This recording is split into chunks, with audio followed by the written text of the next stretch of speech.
This panel is entitled, Now for the Hard Part, Aging in the World Environment. And on behalf of the Wharton School, I welcome each and every one of you to this, what I know will be a very excellent session.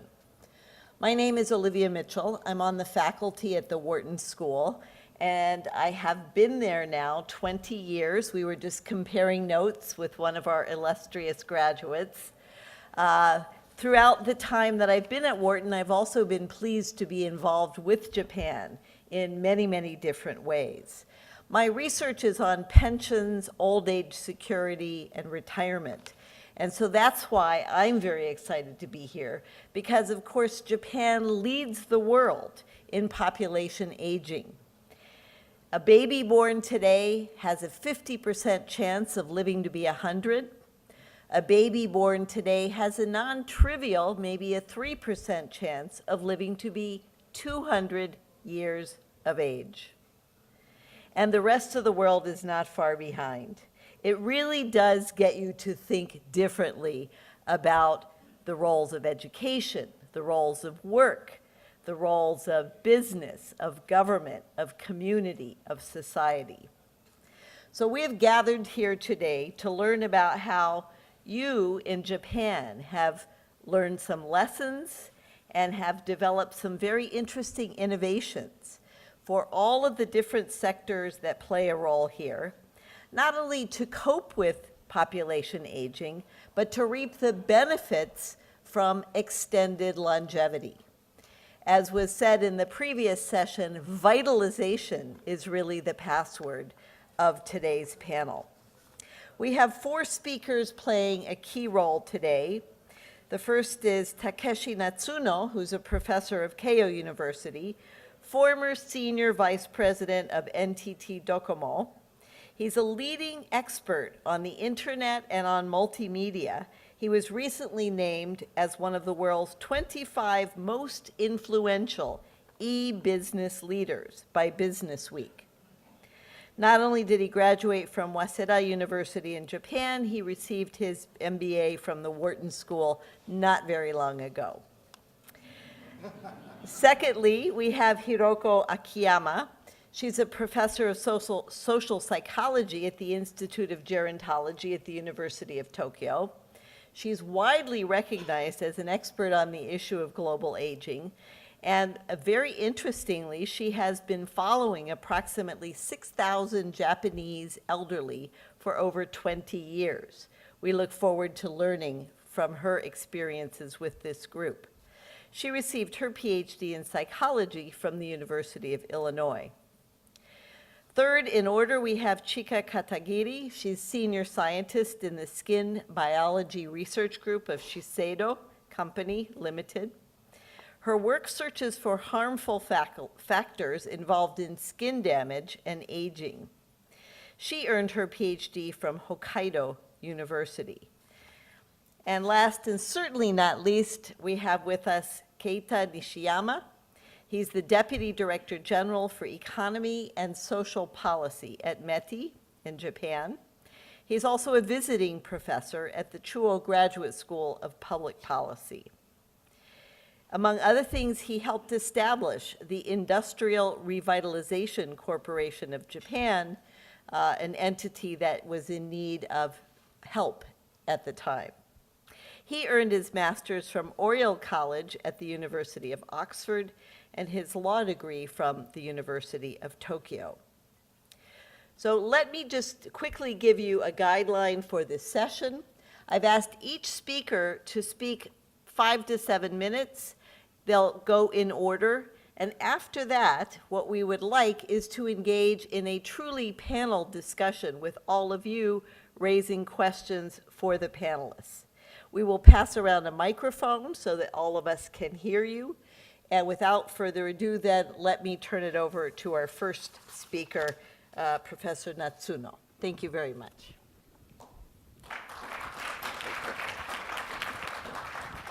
My name is Takeshi Natsuno. I think almost all the Japanese graduates from Wharton know me. but the other people would not know me. So let me explain my background. As Olivia said, I'm now doing a professor job in Keio University, mainly major in IT and the internet. So, but the recently, the aging is getting more and more problem, bigger and bigger issues right now. So even the internet guy like me is now getting more interested in aging and the social change. So as a fire starter, I just want to give you the data, how serious this issue is for Japan. Because, in Kasumigaseki means, the central bureaucracy of Japan, actually. I'm sorry, some bureaucrats are there. Everybody is talking about the aging. Everybody is talking about the, social change. But nobody is doing any kind of, policy change at this moment. They understand, we understand the concept. We understand the general situation right now. But not so many people are really taking this serious. So I just want to share with you how serious this is. This is the population structure in Japan back to 1950. Very beautiful pyramid, right? 60, some change starting to take place, right? 70. 80, 90, 2000, and now turning on red. Very different from the structure we used to have 40 years ago. Of course, 40 years is a very long time. Structure should change. But remember, in terms of national land development policy, have we changed the policy? Bullet train. We still continuing to construct Hokkaido bullet train. Who's gonna take a ride for such a bullet train? I don't take that. Because, it's gonna take like a 4.5 hours or 5 hours from Tokyo to Sapporo. And by taking air flight, you can reach only 1.5 hours, right? Who's going to take 5 hours ride from Tokyo to Sapporo?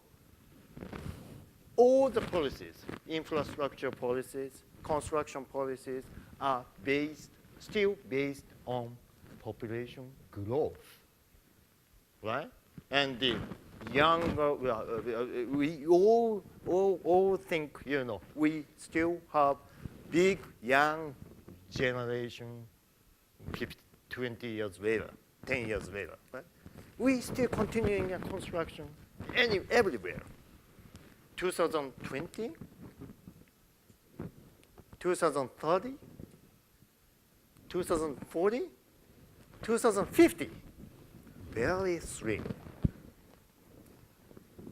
No metabolic at all. But the problem is here, majority of the people would be over 50 years old by 2050, right? We have to change the structure of the society. At this 2050, the population, total number of population in Japan would be less than 100 million, right? Current Prime Minister Abe-san is always strongly saying growth strategy. How we can grow with this declining population? At least consumption would be 20% less 30 years later. How we can grow? Now we have to think about what kind of things we should change right now. Because this population thing, it's not everybody is thinking this population thing is a long-term thing. But if you don't move right now, then we cannot change 10 years later. If you cannot move right now, 20 years later it should be fixed. So I want to raise two issues. One issue is how should we cope with this situation as a society?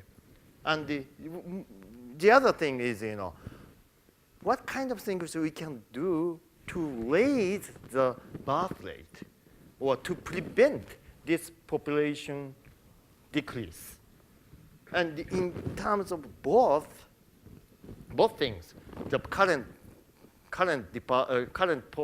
political party and bureaucrats are not having a clear solution right now.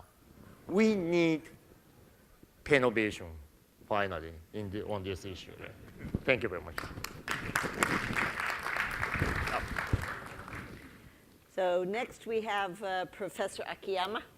Well, it is my great pleasure to have opportunity to speak to the distinguished members of Wharton School alumni. And today I'd like to talk about the formidable challenge in aging society and the social experiment in communities we are working on. And we are aiming at redesigning communities to meet the needs of highly aged society. And it requires an overhaul of existing social infrastructure and create a great deal of demands for technological and social innovation. These graphs are just the Professor Natsuno showed, but this with age compositions in it. And these graphs show age composition of the Japanese population in 2005, 2030, and 50. And we are expecting a drastic increase of people aged 75 and older. And this segment of the population will double in the next 20 years and account for 20% of the total population in 2030, which is only 17 years from now. We are conducting a panel survey following about 6,000 Japanese aged 60 and older every 3 years since 1987. And looking at the changes in major domains of their lives with increasing age, such as health, economic status, and social relations. And so we are following them in the lives of 6,000 people for now about 25 years. And analyzing the data, we found 3 typical trajectories of health change among Japanese men. And the vertical axis is this, the level of independence, okay, in terms of functional health. Okay. And also horizontal axis indicates the age. And for about 20% of men, their health deteriorated, and many of them died before age 70. In contrast, 10% of men stayed healthy and independent until very old age. And 70%, their majority, stayed independent until mid-70s, and then their health gradually declined and required some assistance. This is the similar graph for women. The loss of independence of these 70% of men and almost 90% of women, altogether 80% of the Japanese older persons, are largely due to frailty and caused by decline in muscle mass and bone density. And as you remember, this segment, the 75 and older, this segment of the population will double in the next 20 years. These graphs show cohort difference in frequency of contact with friends, neighbors, and relatives. You see the women in later cohorts in the yellow bar reported more frequent contacts, but the men's trend was in the opposite direction. So this is a common phenomenon in urbanized societies. And weakening human bonds, particularly among men, is an issue we need to address. These statistics suggest us 3 priority issues we have to address. First, we need to make individual and collective efforts to shift this point toward, this direction, okay, hopefully for 5 years. Okay? And in other words, we need to increase years of life without disability. Second, even if we could add several we could add several years of life without disability, the majority of people will still become to require some level of assistance. Therefore, we need to create an environment where these people stay safe, comfortable, and active. Third, we need a strategy for forming and maintaining human bonds. To address these issues, we launched a social experiment in communities.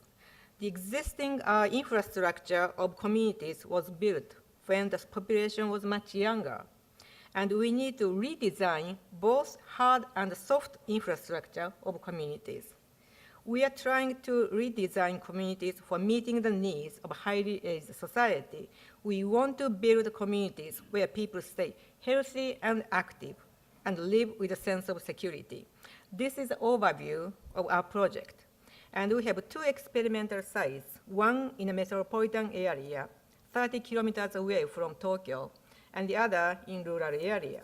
This kind of a social experiment requires not only the collaboration of researchers in different disciplines, but also full collaboration with local governments and business community. We formed the University and Industry Consortium on Gerontology in 2009. And the consortium provides a platform for academic ideas and business ideas joining together to produce new values and solutions for the formidable challenge we face in the next 20 years. And now 60 Japanese and global companies participate in the consortium. And our ultimate goal is to make contribution to making linkages between longevity, health, and wealth, which I believe is utmost challenge in the rapidly aging world. Thank you for your attention. Thank you very much. Katagiri-san? Ladies and gentlemen, I'm Chika Katagiri from Shiseido Research Center, and I'm truly honored to here with you today and have this opportunity to briefly introduce the Shiseido's effort to tackle the rapid aging of our society. As you all know, Japan has the longest average lifespan in the world. However, there is a gap between average lifespan and healthy life expectancy. Healthy life expectancy is an estimate of the number of years a person can expect to live in good health without needing care. And at the moment, men are predicted to outlive their good health by about 9 years, and women expected to outlive theirs by 13 years. So the challenging of living in an aging society is to extend healthy life expectancy and improve QOL to extend the vigorous, productive part of life. Shiseido's mission is to make aging a positive experience physically, mentally, and spiritually. Our aim is to provide lifelong support for beauty and wellness to everyone, including elderly, with hope that people can lead beautiful and prosperous lives at any age. For many years, Shiseido researched, developed, and advocated ways to take a happy and positive attitude toward aging, called successful aging, rather than just the defensive tactics of anti-aging. Today, I would like to tell you about the cosmetic therapy program that Shiseido is currently providing to seniors as a means of promoting successful aging. 38 years ago, in 1975, Shiseido started a free monthly beauty service for the elderly in response to the request by a nursing home in Japan's Iwate Prefecture. This was Shiseido's beauty program for seniors.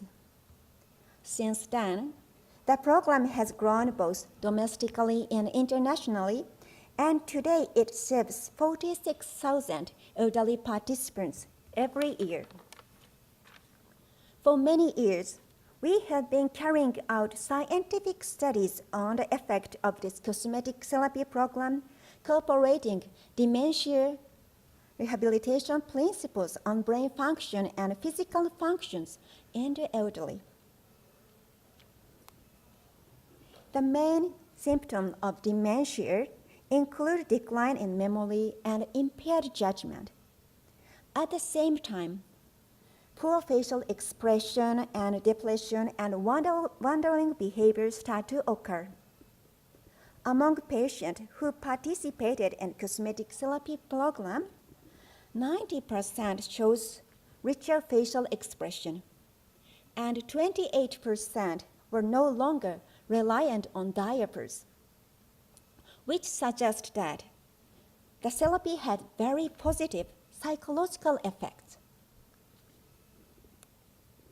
As the next step, we investigated how cosmetic therapy affects electroencephalography, EEG, brain waves. The EEG identifies the activity of nerve cells or neurons. Through this method, the activity of 10 billion neurons can be documented in real time. In dementia, memory and cognitive functions-related symptoms are thought to be a result of a depressed function of individual neurons or a diminished neural network. In particular, alpha waves are said to fluctuate when the eyes are closed. It has been reported that the waveforms of patients with dementia can be captured by EEG. In this graph, healthy individuals show EEG in this position, but dementia patients show unstable EEG. Cosmetic therapy had good psychological effects, but did it have any effect on EEG? Let's take a look. Before cosmetic therapy, we see a result in this position. But after cosmetic therapy, the EEG stabilized and approaching normal value, and then moved to this position. We found that in 75% of dementia patients who participated in cosmetic therapy program, the EEG showed improvement toward normalcy. I think that's pretty exciting. Muscle strength declines with age. So how does cosmetic therapy affect physical function? As you can see, the muscle of the upper limb showed marked improvement in strength. In addition, other improvements such as increased grip strength were observed. This is the last slide of our data. Declining mental and physical functions not only cause inconvenience for the elderly themselves, it also places a growing burden on care providers. So I'm so excited to tell you about the effect of cosmetic therapy on the activities of daily living, or ADL. This table lists the number of patients who showed improved independence in ADL, activities of daily living, after receiving cosmetic therapy for 3 months. The most commonly observed changes shown in yellow. You can see that 5 of the 12 patients showed improved independence in eating, grooming, and transferring to the toilet. Based on the result, it is clear that cosmetic therapy brings more than a pleasant facial expression. It also positively affects a variety of behaviors in everyday life, which improve QOL for elderly and are likely to reduce the burden on their care providers.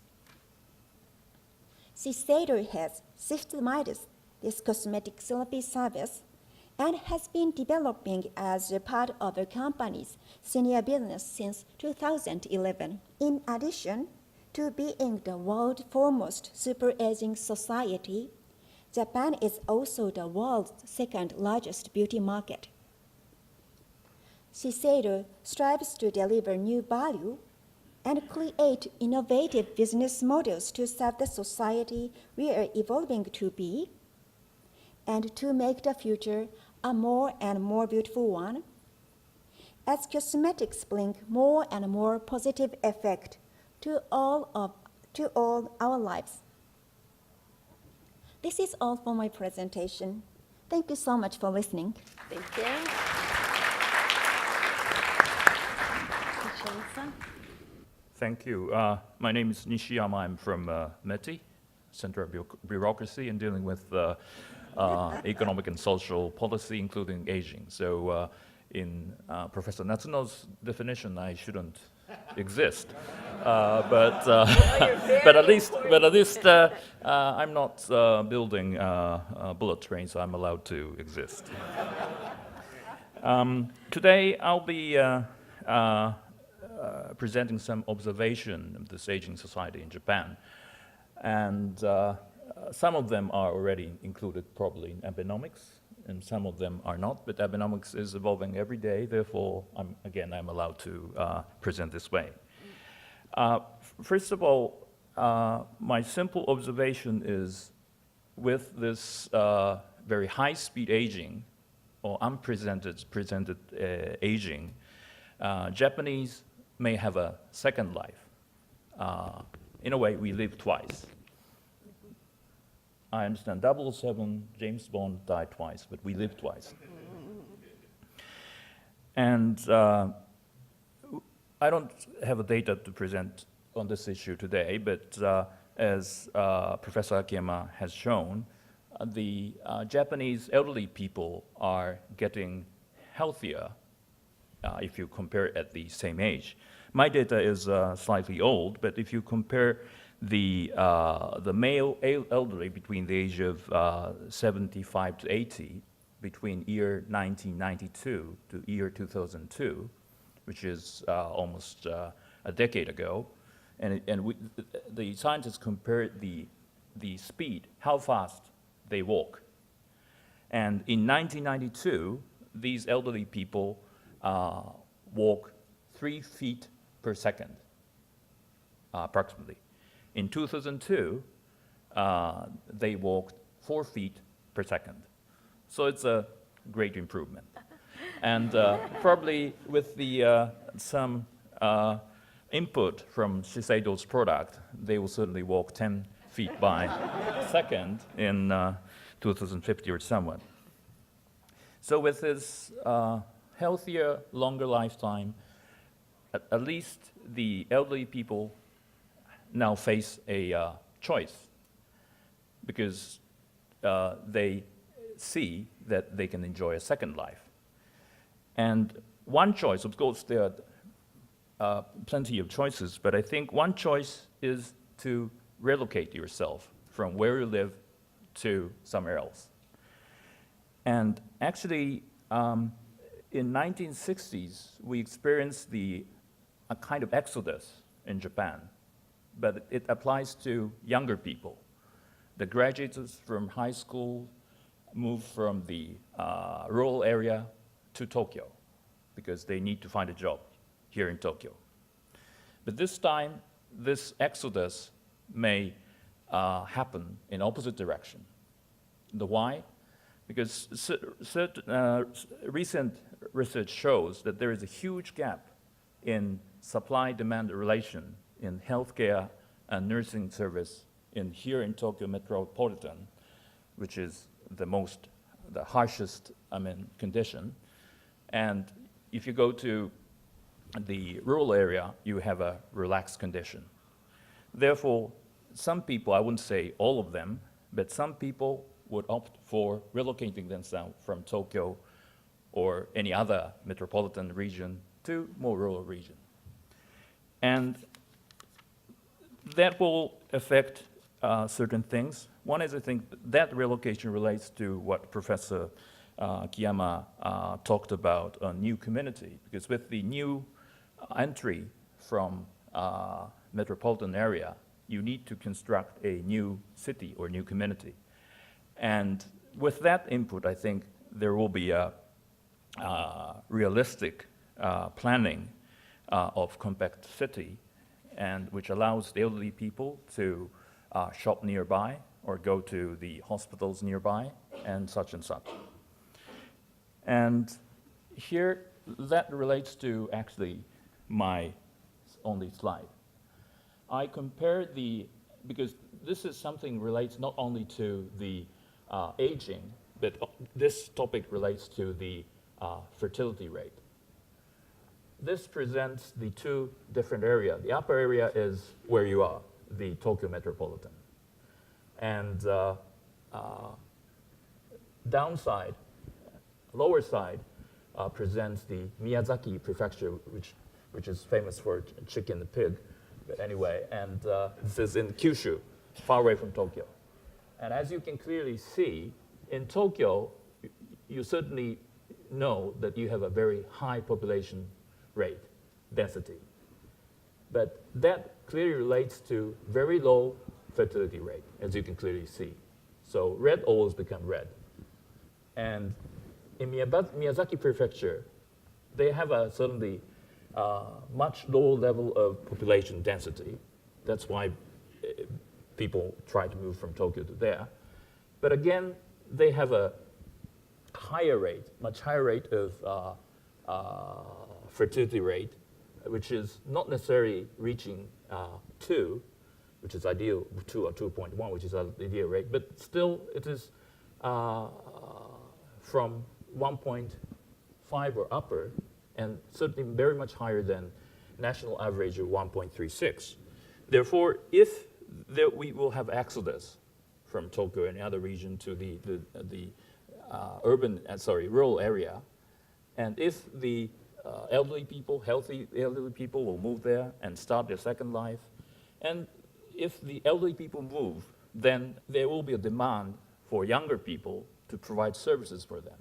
Then someone can make a case that with this exodus, then we might able to solve both aging issue and the low fertility rate. Finally, of course, this choice of second life relates to consumer behavior, because this is one of the elderly people's choice as a consumer. And again, as all of you know, big data is now a buzzword in the world. But probably one of the most promising area where you can use the big data is consumer behavior. And if Japan is the most advanced country experiencing in how the people, elderly people will face the new life choice, a new consumption choice, then Japan should be the best place that these big data concerning consumer behavior should be collected and analyzed. Thank you very much. Thank you.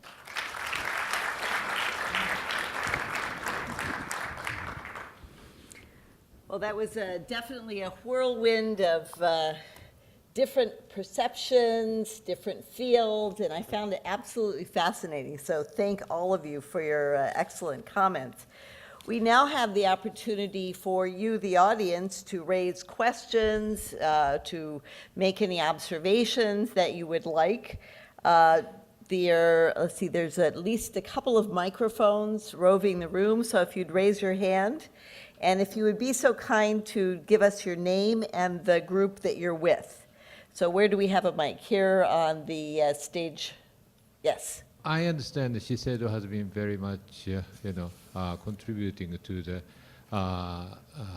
aging society.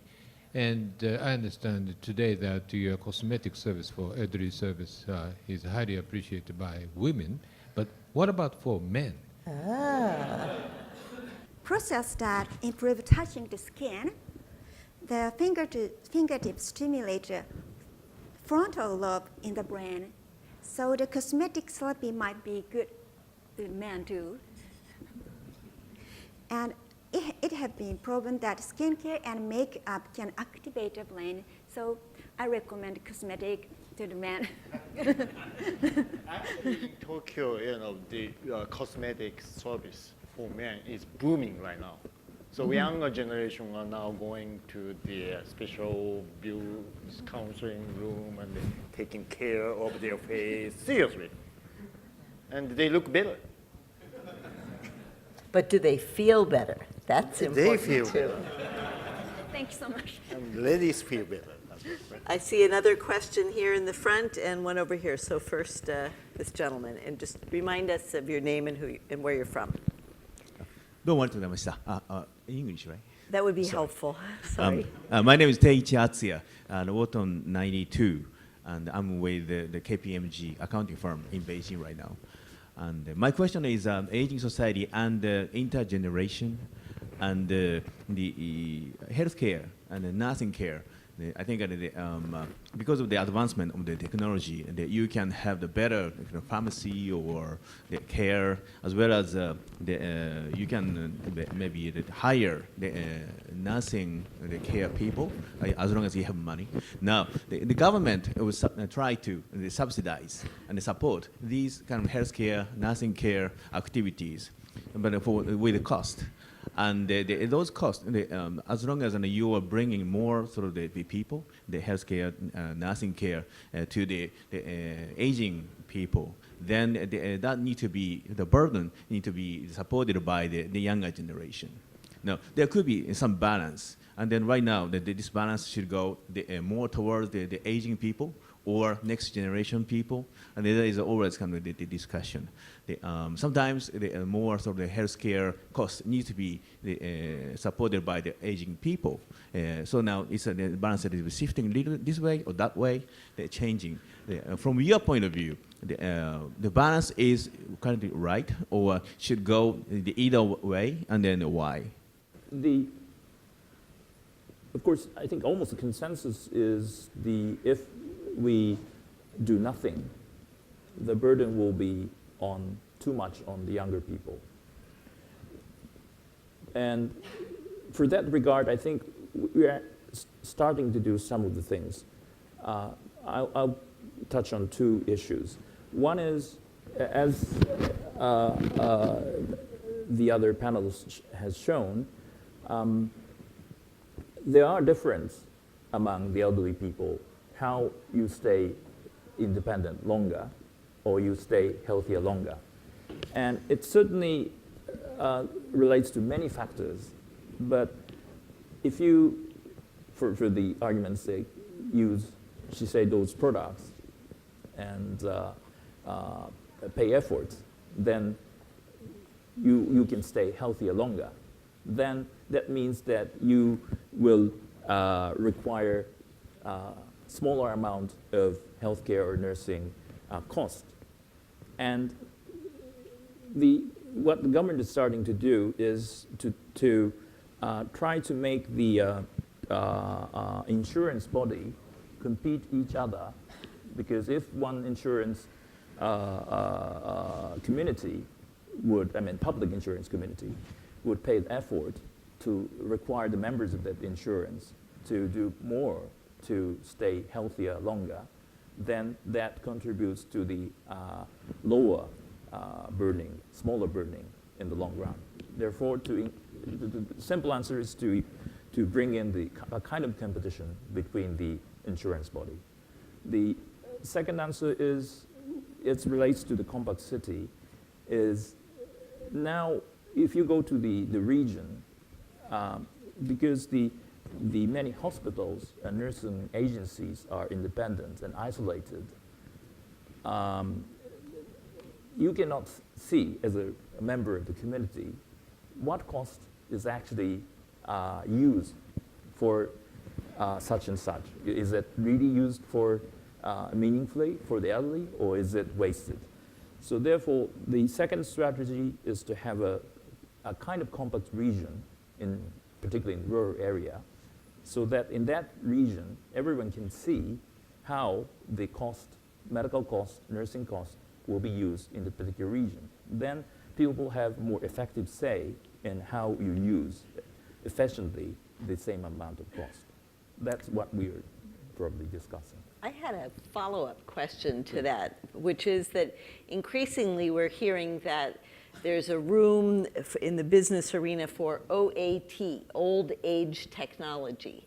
And so actually my question was for Natsuno-san, given your background in everything.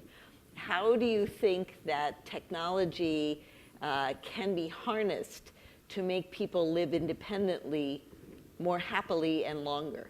Actually, in the perspective, actually we already have a lot of products, IT products to support elder people. Especially in Japan, you have a very simple smartphones only for elder people. Very easy touch.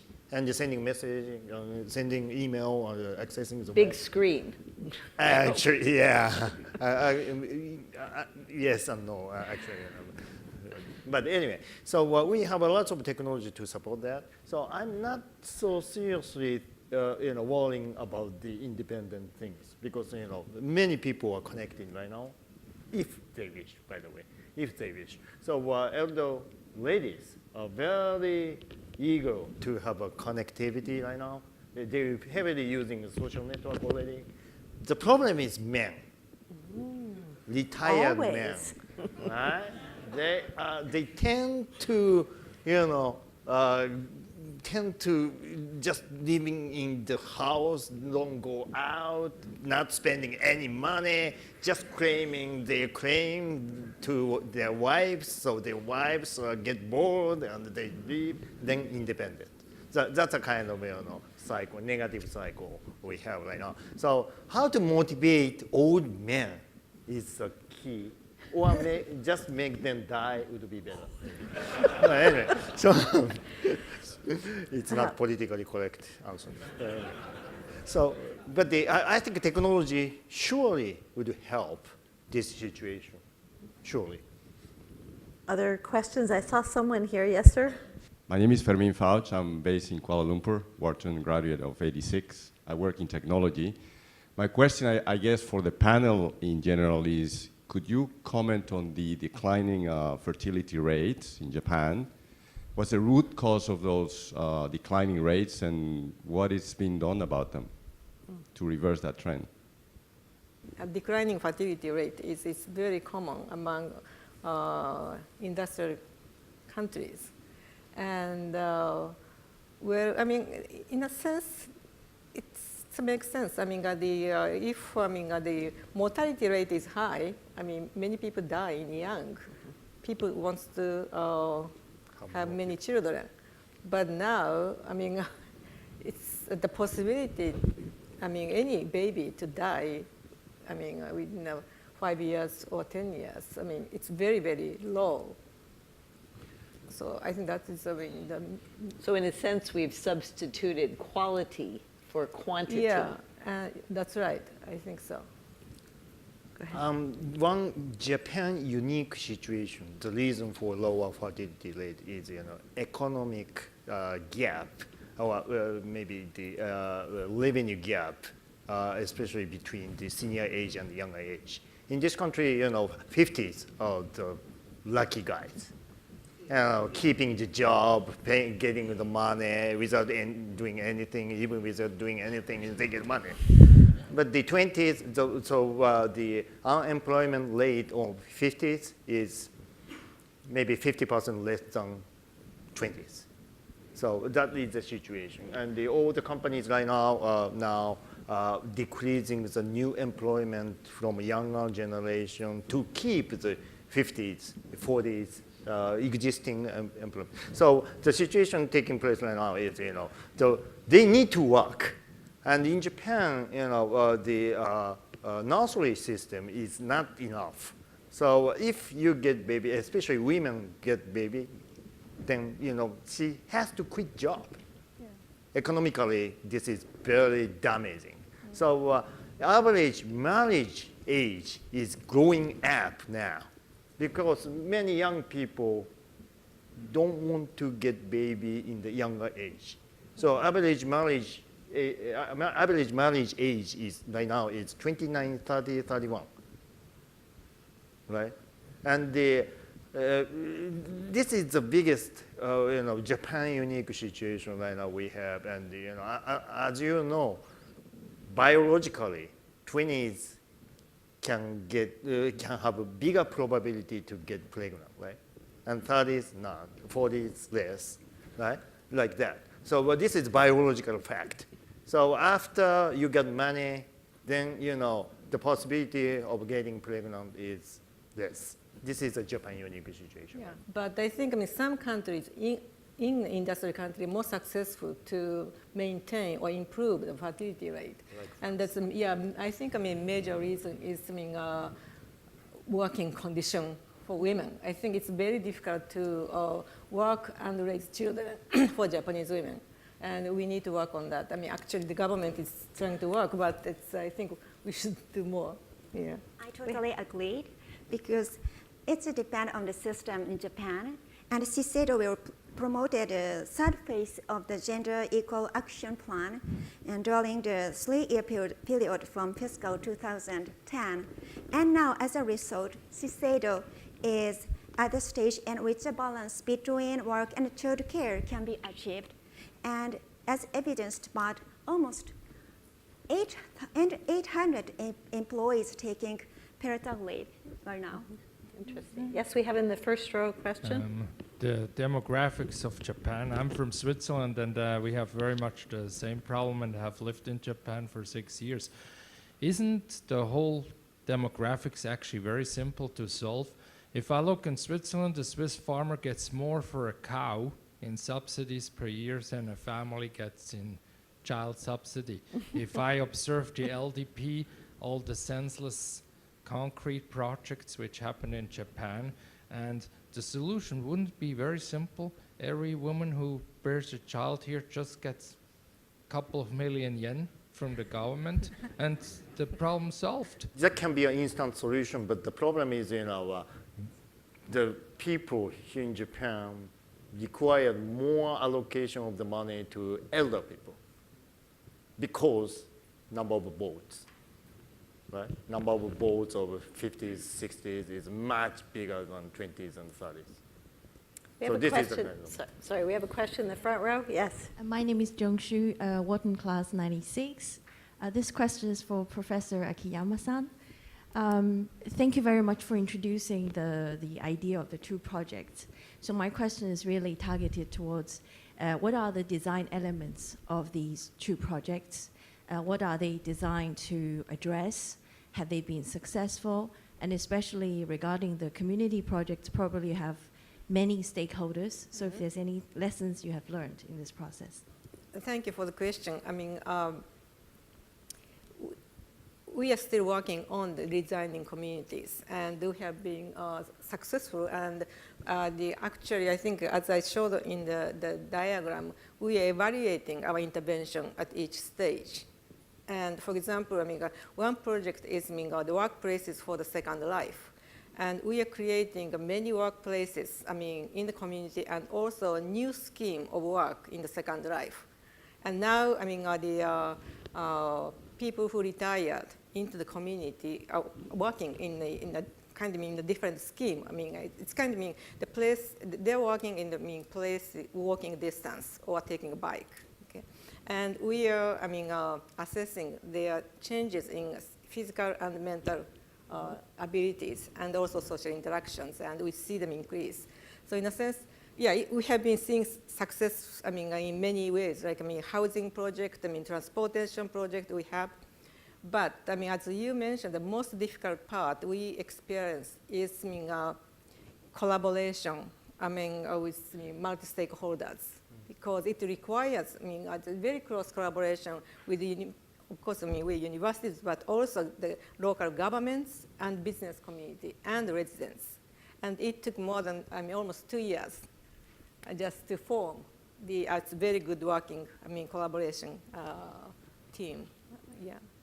So one of the things I wanted to point out is that there's been a great deal of research, and I think your evidence suggests that it corroborates it, that retirement is actually bad for you. That the longer you keep your foot in the work world, you keep your relationships in your social groups alive, you keep your brain alive, you're going to end up being younger, older than you would have otherwise. But we have a question in the front row. I'm from Singapore, and Singapore is, I think, anticipating very similar problems, both with the aging population as well as declining birth rates. I'd like to do actually a follow-on question from what Olivia shared, and that's really whether, and I direct this to Nishiyama-san, whether there are businesses or industries in which Japan is looking at promoting in order to prolong the economic life of the aging population, and whether you have observed over time with educational levels rising, whether the elderly today are actually more able to continue and to be economically productive as compared to, say, 20 or 30 years ago. I can answer probably two different ways. One is how we can promote the services and businesses that will support elderly people. And of course, there are other topic, which means that how the elderly people themselves will participate in particular business. And from the earlier part, one of the targeted area in Abenomics growth strategy is, of course, innovation in that area. The typical example is, of course, kind of robotics and helping nursing services that can replace human activities. And also, the second part relates to actually what I explained, because now the elderly population with certain professional experiences concentrated too much here in Tokyo. But if you go to rural area, you'll find many SMEs, mid-sized companies, which have certain technological capacity, but for example, they lack the professional staff who can help the marketing to the global market. And if these elderly people, healthy elderly people with certain experiences can move from Tokyo to these rural areas, then they can start helping these mid-sized companies. So it's not entirely, of course, government effort, but we try to do kind of matching between those retiring people in Tokyo to the demand of for the professional skills in rural areas. That's how we try to promote the business with the aging society. Thank you. I think we had a question in the third row here. I'd like to direct this question to Professor Natsuno and to Nishiyama-san. It seems like from what we've heard that the way to get a material change going forward over the long term is to change the fertility rate. So two-part question. One, should it be the role of the government to actually influence that, or should the government just be responding to it? And then two, to the extent that it is the role of the government, I remember 25 years ago when the birth rate was around, fertility rate was around 1.85, 1.9. The government did introduce initiatives to try to incent women to have more babies, and obviously didn't work as well as they had hoped. What should the government be doing to make that happen? Financial support would be needed, especially for the single mothers in Japan. And the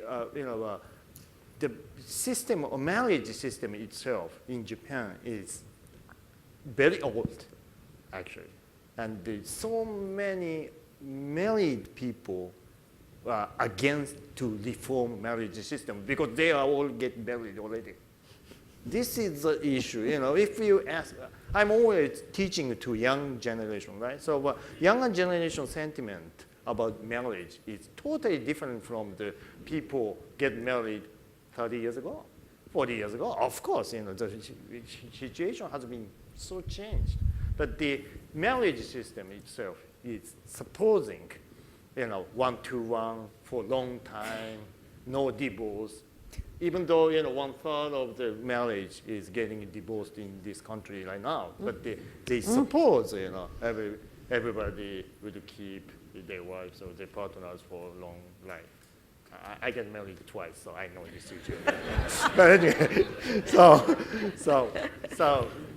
we need to reform whole the system because almost all the system about the marriage, education, or households, even taxation system is based on old scheme, based on the people get married in 20s and having babies within 5 or 10 years after marriage, and grew up the children and finish education by 55 years old. Then afterwards, get retired at 60. This is a kind of a typical, life cycle government supports. But we have a variety already, diversity already. So we have to reform this system. This is things only government can do. And also, in the short-range financial support would be needed because even the corporate level, company level, all the companies, big entities are supporting, coming to the company at 22, 24 years old, and getting career one by one, seniority systems to work there, full-time,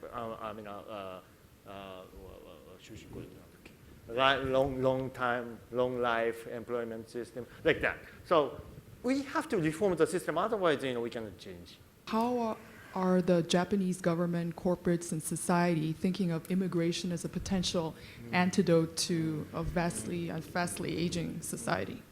I wouldn't say immigration is not related to this issue, but if you, as many panels have shown, if you see the scale of population decline, no one can say that can be solved by immigration only, because it's a